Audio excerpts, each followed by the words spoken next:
So, Outriders is getting an expansion. That's going to change the game a whole lot, apparently. They have a whole World Slayer revealed teaser trailer and everything. But is the game even worth trying in the first place? Is it worth the money that it costs to buy it right now?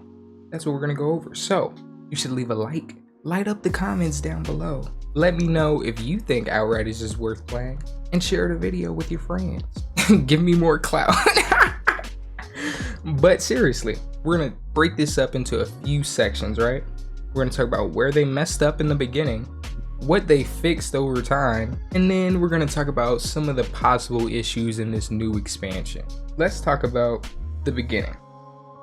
How all this came to be in the first place. This game got so much bad press in like the first month of it being a game that most people wrote it off immediately. Dude, they were writing news articles about how popular this game was, how much money it made, and yet it was still dead and considered a failure. Like, that don't even make sense, bro. And probably the biggest reason was the connection issues. This game had some of the worst like peer-to-peer type server connection thing, whatever you want to call it. They were trash, bro. People were getting constant disconnections. There were so many issues with the networking that there were like inventory bugs. People were losing their loot just magically one day. You hop on the game expecting to see your level 30 character and you got a level 1 character or some nonsense and all of your loot's gone. Literally all of it. Like, it just never existed in the first place.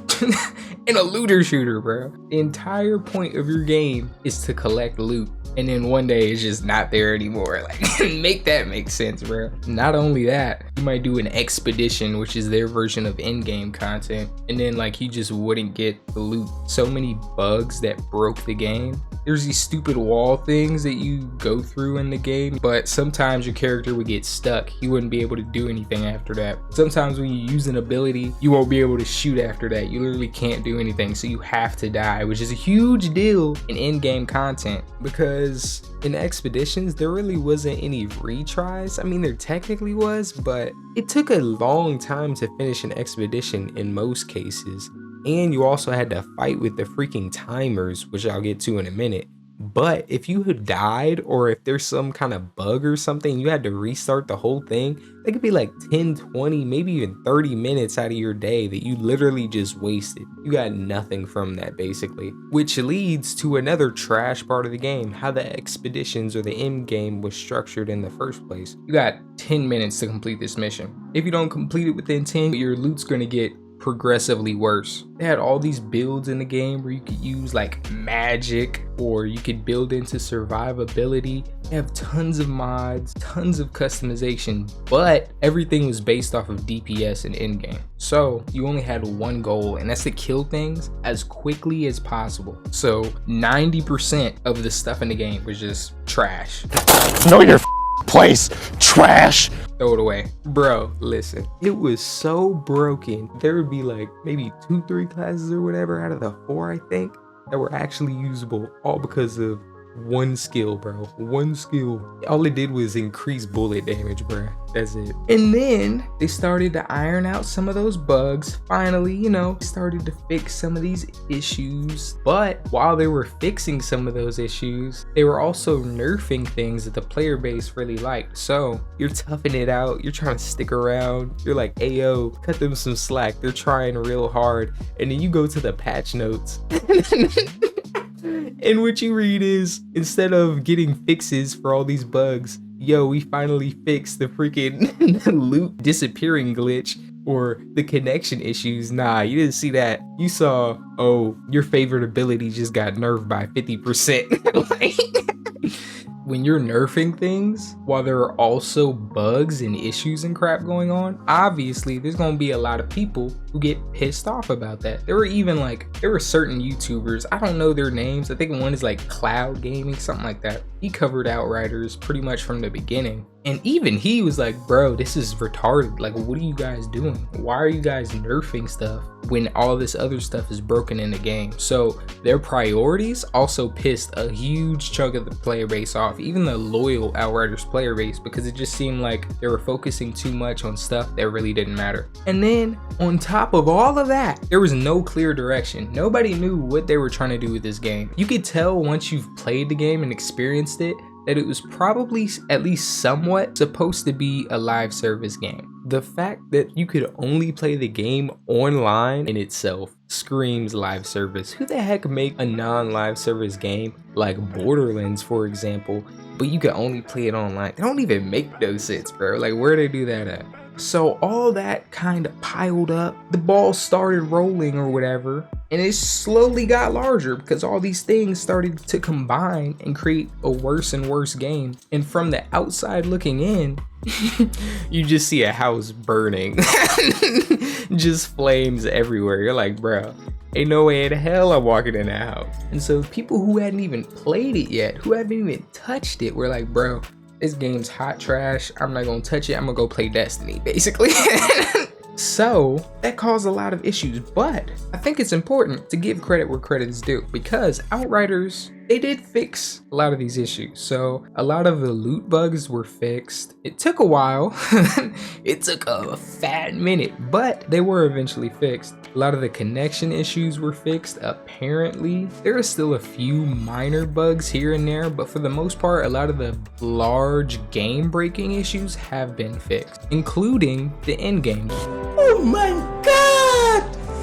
Wow! They even changed the endgame completely to where it's not time-based anymore, so you don't have to try to rush through everything and be a DPS crackhead running through all the levels. Now you could take your time based on your playstyle. You could really enjoy the game a bit more. You're not just running through content at breakneck speeds. And so, credit where credit is due, they didn't abandon the game. They could have. They didn't have to update it. They even released a free update that fixed a ton of the issues. So, removed expedition timers completely. No longer a thing. So, build customization, they allowed way more playstyles, because when things aren't timed and it's not all DPS based, then you could embrace more build variety with things like tanking or the weird magic system, whatever you want to call it. They added 4 new expeditions. They added transmog, which was a huge deal. Every game should have transmog, especially if you're a looter shooter. They reworked a bunch of the loot,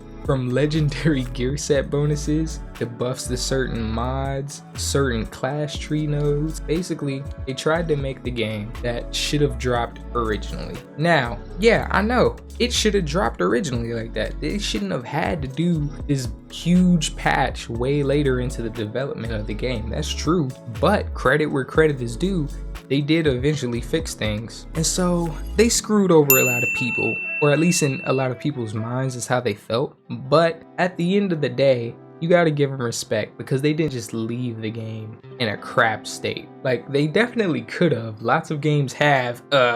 Marvel's Avengers? Anthem, bro? Ooh, Anthem could have been amazing, but look at it. Where is it now? Nobody knows, bro. I think that's somewhat admirable for a game company, especially when we have games out here like Destiny 2. I throw shade, I don't care.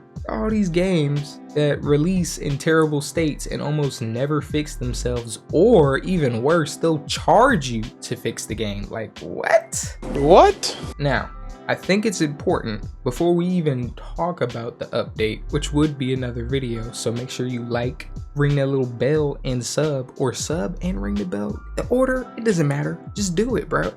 Just do it.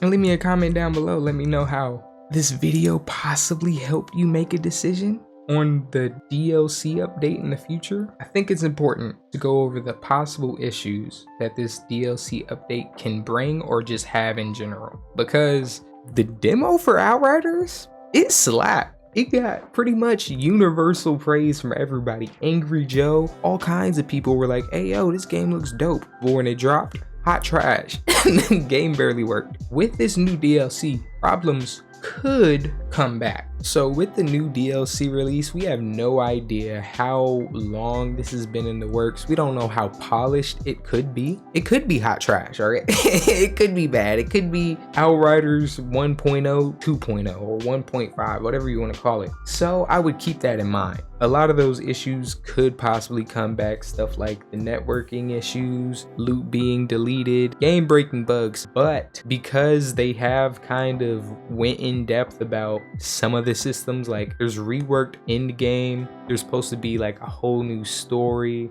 stuff like that. And the fact that they spent their time trying to fix this in the first place, it gives you a bit of hope that hopefully they won't repeat the same mistakes they made when they originally first launched. Because nobody wants that, okay? Nobody's trying to play games with people can fly. Ain't nobody got time for that, bro. You better drop this stuff A1 on launch. It better work. Minor bugs bound to exist, but game breaking, nah, bro.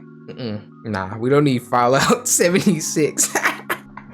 Yo, no. And we know that the Outriders team isn't exactly quick to resolve bugs. Now, hopefully they've been working on this and taking their time to make sure the main game-breaking bugs have been ironed out. I'm going to assume that that is the case, but keep in mind, like, this update could bring more bugs. And like I said earlier, should be doing an update video once DLC drops so I can cover it, let y'all know if it's safe to play. Is your wallet safe? Subscribe and like the video so that you know when I do drop that, so you don't waste your money, fam. Trust me. I mean, you should probably look into a lot of videos though, not just me, but I should be one of them though. I'm just saying. But that leads to the last part, which might be the most important part, and that's, is this even worth your time and money? It's been a while.